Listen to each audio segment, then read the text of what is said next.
Hi guys! So, nandito ako sa pinakadulong block ng ating The Park at Lipa. Nandito ako sa gitna ng block 17, block 16, and block 15.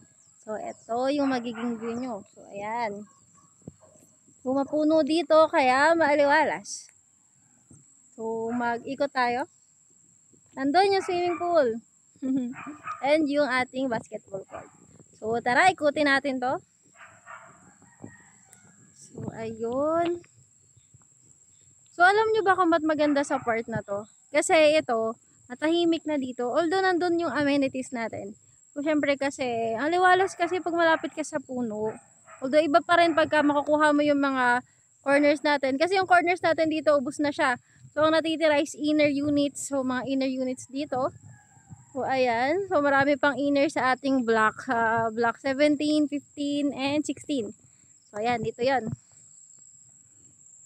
So, ayan. So, bigyan ko lang kayo ng quick tour dito sa ating The Park at Lipa.